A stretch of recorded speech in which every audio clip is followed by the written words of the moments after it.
Well, hi everyone. I'm Dr. McGuckin, and today I'd like to talk about shopping in the grocery stores. We do a lot of delayed onset allergy testing, and the number one allergen on these tests is dairy products. And they hide dairy with different names, and I want to help you identify what these things are. These are the primary names that we see: casein, sodium caseinate, hydrolyzed protein, whey, and then I do want to talk about butter. Casein and whey, we see that in breads and we'll see that in lunch meats. Any of the, you have to eat hot dogs, sausages, you have to, if you're going to eat that, you have to read the labels very, very carefully. If you buy items from the deli counter, you have to go to the company's website of whatever brand that you would buy and look up the ingredients and make sure it does not have the casein or whey in it. Sodium caseinate, we'll see that in some hams, and we'll see it in the non-dairy creamers. So when they say it's a non-dairy creamer, but they still have this on the label. So you have to, if it bothers you, that might be the reason. Hydrolyzed protein, we'll see that in canned tuna that has a small D on the right-hand corner of the label. On the ingredient label, it'll say tuna and hydrolyzed protein. On the front, if it has a D, that means that it's dairy. The butter, we'll see that in chocolate. Cocoa has its own fat. It's called cocoa butter. So if the ingredient label says cocoa, comma, cocoa butter, comma, that cocoa butter comes from a cocoa bean and it's not a problem. But if it says cocoa, comma, cocoa butter, comma, butter, comma, now that butter is from a cow, and that would be disruptive for us. I want to show you some food items. Since I'm not going to be drinking milk, and I would like some milk on my cereal, we can use rice milk, we can use the coconut milk, there's almond milk, there's soy milk, there's oat milk, there's multiple varieties, and you have to try them to find the one that you like. And as far as yogurt goes, this is a coconut yogurt.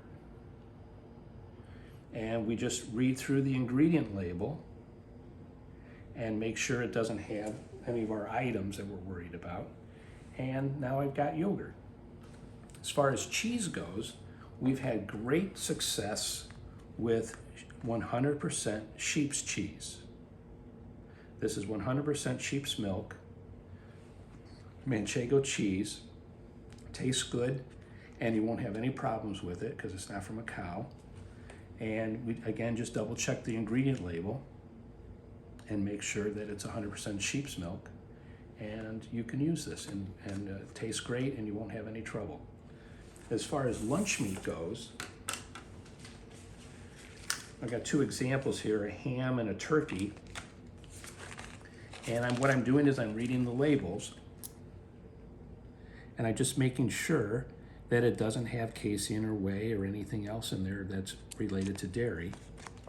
And the same thing with the ham or the turkey. I'm just double checking. And if I double check the bread and I double check the lunch meat, now I can make a sandwich without dairy. I also want to show you some crackers just to show you why it's important to read the labels. These are table water crackers, and the ingredients are flour, salt, and palm oil, and that's the only ingredients in this. Now, this is another table water cracker,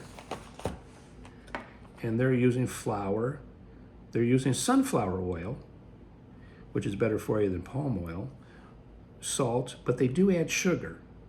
And the interesting thing is that even though it's the last item on the ingredient label, meaning it's the least ingredient, you can taste the sugar in this. So it depends on what you like, what you don't like, but here's one without sugar, and here's one with sugar.